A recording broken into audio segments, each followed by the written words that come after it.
Hey everybody, Max here, and today I'm going to be taking a look at this brand new Safari Suit Professor X. This is a Target exclusive, and seems to be sold out on Target at the current time. It was the pre-orders were sold out, then they had it in stock, and now it is gone off the website. I think I may have bought the last one in my state. This is a figure that I wanted to have, but I just kind of felt like he seemed a little too basic to me, and I was playing the long game. I was going to wait and see if there was a sale, and then all the tariff brouhaha has happened, and he sold out. You can still add him. It says you can add him to your cart. You can put it in your wish list, but you can't. It's showing out of stock on the website. My local Target had two, and like I said, I was planning on waiting a bit, but then when I went and checked the Target website and my wish list and everything, my favorites list on Target, he was just gone, along with several other pre-ordered figures. So I went back over there and just decided, I mean, the FOMO kicked in and I decided to run back over there and get this guy because, like I said, I was going to get him anyway, was kind of waiting for a sale, maybe in the fall, but I don't know what's going to happen. So I grabbed him, and honest to gosh, for all I know, I may have found the absolute last figure in my state. So anyway, I'm glad to have him, and I'm looking forward to getting him out of the package and taking a look at him and everything, comparing him to a few other figures that I have, and we'll see what we can see. So I'll be right back. Okay, so here we have him out of the package, and I have to say he looks really good. I was not familiar with the storyline in the comics. I assumed this was a comics-based figure, and I don't have those issues. But then I did some digging, and it looks like this is basically this is a suit from the animated series. Apparently, he and Magneto ran into ka-zar in the Savage Land, and they're calling it the Safari suit, but I've seen it called the Savage Land suit. So. Some people were complaining about the color scheme and everything, the differences, shades in green. But this is actually quite accurate to the story. At least the stills that I could find has the different shade of gray on the gloves and in the rolled up cuff. Yes, it's the elbows and knees have a different. I'm willing to bet it's the same shade going in, but when it solidifies, it comes out a completely different shade, probably because it's two different types of plastic. That would be my guess, at least.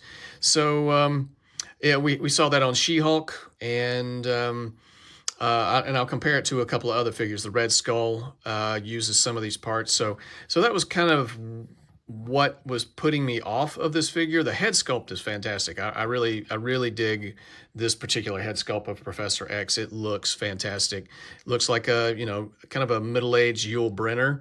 And if for those young guys, look him up. Fantastic actor, taken too early. But yeah, I think they did a really good job on the face sculpt. It's just that even though now I'm really heavy into classified, so G.I. Joe classified, and there's a lot of figures that use a lot of the same parts, and it's kind of part of the hobby for me is seeing which parts are used in what figures and everything. And it for some reason it doesn't always bother me with G.I. Joe classified because it's military, and naturally there'd be like standardized looks and things like that in the military. But when it comes to like Marvel Edges and things like that, it just seems it kind of comes across as lazy. McFarlane is kind of the same way. You get the same body for Batman, but again, it makes sense because it's the same character, Batman, Superman, what have you. So this is, I guess I have the Hank Pym from the West Coast Avengers pack, and it just seemed like, okay, this is just Hank Pym with Professor X.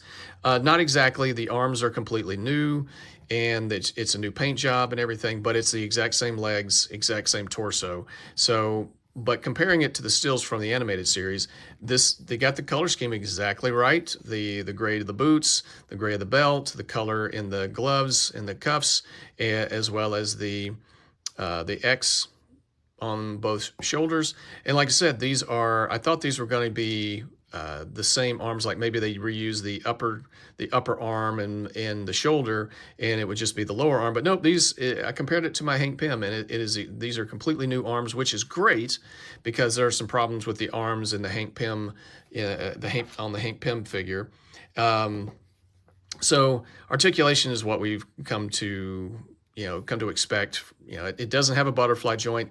Some are really, butterfly joints. It can make or break a figure on, like, say, Spider-Man, what have you. I do like them. It does seem like they're sometimes poorly executed on the classified figures. And sometimes when they don't have them on Marvel Legends figures, the gap in the shoulder is just too wide. There's several figures that don't have a butterfly joint, but it looks like there's enough space to put one in, and they just decided to cheap out and not add it. And so there's this huge gap. But on the shoulder, it fills in that gap, and you get really good range of motion. You get a good T-pose. I was concerned about the range of motion in the upper shoulder getting the T-pose. I was afraid it might scratch off the paint of the X at some point. And actually, it might actually already be doing that. Not so much on this one. Maybe it's just the paint blemish. But from what I can tell, it does not. Yeah, on the left side it does. If you go up too high, it's going to scratch, but not so much. Yeah, it would do it on the right as well, but it is definitely better because it's got this deeper cut here, and it's more smooth. So it definitely, you get a definitely better range of motion, but if you do it too much, it is definitely going to scratch off that X. So let me just show you headless Hank Pym here, and just for a quick comparison, the arms are different, and you can tell from the shoulder well, let's just do this. The plastic, or the hinge, the shoulder hinge, it's more exposed on Xavier and less on this guy. And you can see that I've tried to sand it down a little bit to get more range of motion, because the shoulder is just too thick. Now, this is a solid figure, don't get me wrong. I mean, the body is great, the legs are great. It's just, we've seen them so many times. These just seem to be the go-to legs.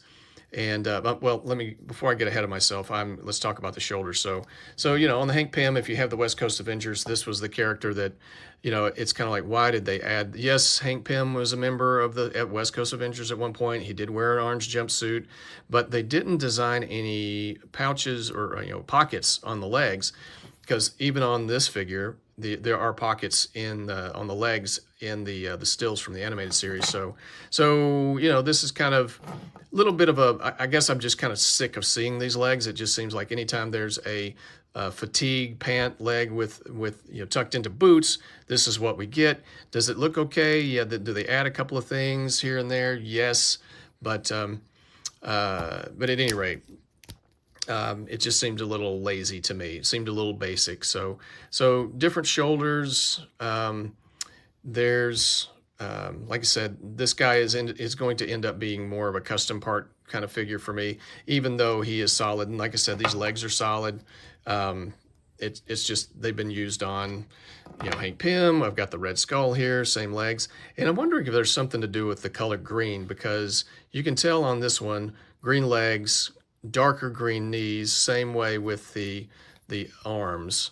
So She-Hulk had a different shade of green in the elbows and the knees, but you can't quite tell that on orange. Maybe it's a little darker orange. So that's just an aside. But these are legs that we've seen and arms that we've seen. Like Wonder Man uses these arms and legs. Sometimes the hands. Beyonder uses these legs. Baron Zemo, Molecule Man. So these are definitely, at some point, they're going to have to give us something different. But it is what it is. Like I said, it's not a bad looking figure. It's just, it just seems kind of basic to me. But especially with the accessories that you get, and there's no kind of psionic effects. He doesn't come with anything. He comes with the right and left fist. So we've got the right fist and the left fist. Okay. He's got trigger finger hands for some strange reason. I've read online that he used guns maybe in the series, or I can't imagine he used a gun in the animated series, but I haven't seen the episode. So if you're familiar with that episode, let me know, or even in the comics, because I've been doing some digging, and I can't seem to find any listing of where this suit was used in the comic. But my X-Men fandom kind kind of stopped after issue 300 or so, and then picked back up in Grant Morrison's run. And then after that, I was kind of into the Krakoa era, and that fell off a cliff. So I haven't really been into X-Men for 25 years or more, when you think about it. So let me know in the comment section where exactly in the comics if this suit was ever used. But I will say that they got the paint job right. There's even the epaulettes, epaulettes, I think they're called. They even painted that. They went so far as to paint that a different shade of green. So it definitely lines up with the animated series. So that's great. And but there's not much else to say other than the head. Like I said, the head sculpt is pretty good. He looks up that far, not too far. I'm probably gonna have to do a little customization. He looks down fairly well, and side to side, woo. He's got his like double-barreled fingers, but which is really him touching his head. Now, one thing that annoys me about this is this hand is on a vertical hinge instead of a horizontal hinge, which would make it easier to touch his forehead, touch the temple, to make it look like he's actually using his powers instead of, and I've even compared it to some Cyclops figures that have, because I thought these might be the same hands from Cyclops when he's using his optic blast, like triggering his visor. And they're not the same hands because the Cyclops hands are on a horizontal hinge. So why they didn't do that here, I'm just makes me sigh, makes me scratch my head. But like I said, the face paint and the eyes, I think the mouth might be a little too red for my taste, but hey, he's a follically challenged man, and it's fairly well executed. The paint is really good all the way around. There's the bicep swivel seems a little loose. I mean, not loose, but maybe, loose in the sense of it's secure on there, but there's just a little too much wobble. And maybe this is just only mine, but and there's a little wobble in the elbow. I think it's worse on the right. So yeah, a little gappy on the right arm, but double jointed, pretty good range of motion. It works. I mean, you can get it around to where he's touching his temple to a certain degree. You just have to work at it a little bit. And that's probably where a butterfly joint might have been okay, but the cheapest solution would have been to give us a horizontal hinge on the hand, but it is what it is. So yeah, little loose in the wrist. The hinges on all the hands and fists are a little loose, but it just rotates and all that. And the glove, the cuff of the glove, that is free floating. So that will come off when you're changing out the hand, so just be aware of that. Waist swivel, it does not have much at all of a. I'm honestly like, why did they even bother with this torso or this, not diaphragm cut, ab crunch. Good grief, ab crunch. It's been a long week, guys. So back like that, forward, yeehaw. Nothing. I mean, it's not like he's an acrobatic character.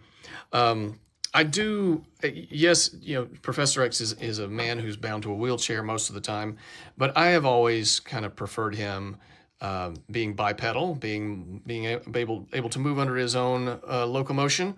So I've always liked those stories where his spine has been healed and he's not injured anymore, and he can walk around but I get it. He that's kind of the mystique of the character. He's limited in his physical mobility, but he can roam freely in his mind. So that's kind of the dichotomy of Professor X.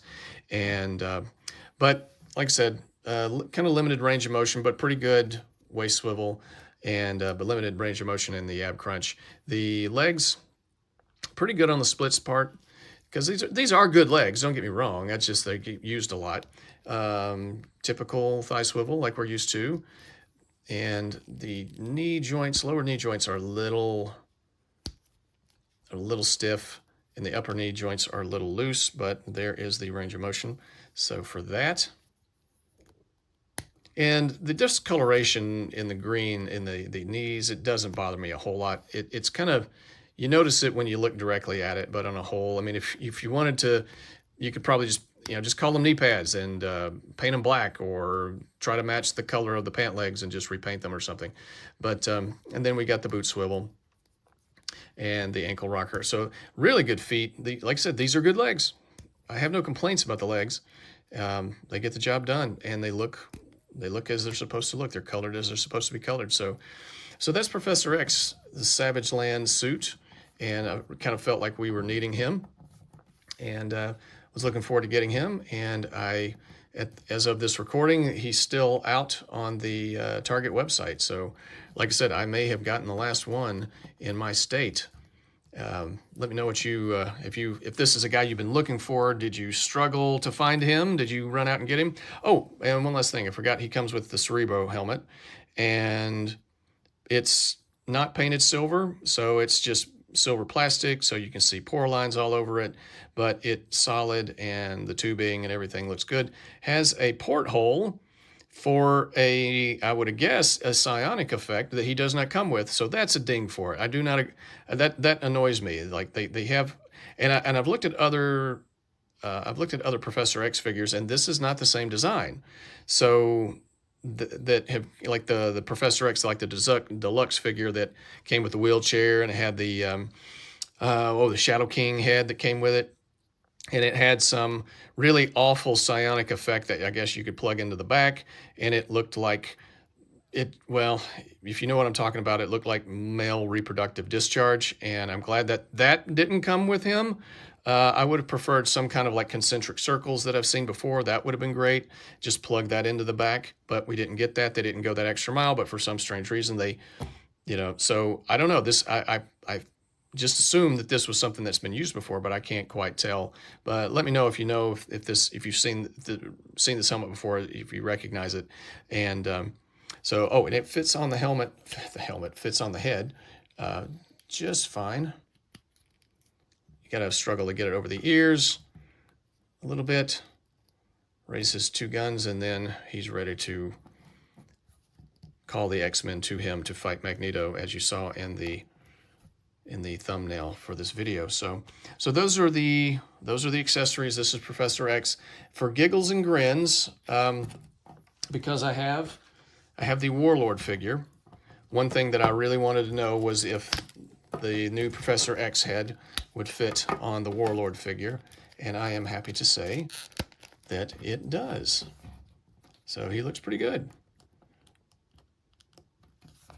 So if you have this figure, I got this guy on, this was a Walmart exclusive, if I recall correctly. I got it for like $6 a few months back when they were having a sale. And man, I wish Hasbro would give us soft good cape. That would be so fantastic. I would be so grateful and appreciative of that. And if you want to have the demented head, the evil Professor X, you can put that on this guy as well. And they look all right together. So, oh, yeah, and hey, let's just do this for the heck of it. Let's see what he looks like with the Warlord helmet on. And so there you go.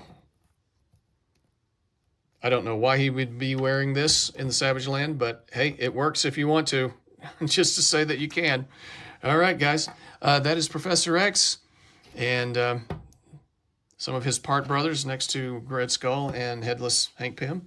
So yeah, let me know what you think in the comments section, and I will talk at you guys later. Oh, we got to give this guy a warp factor. So because he's pretty simple, and I know that this guy didn't cost a whole lot to produce, I'm going to give him a warp factor of 7.5.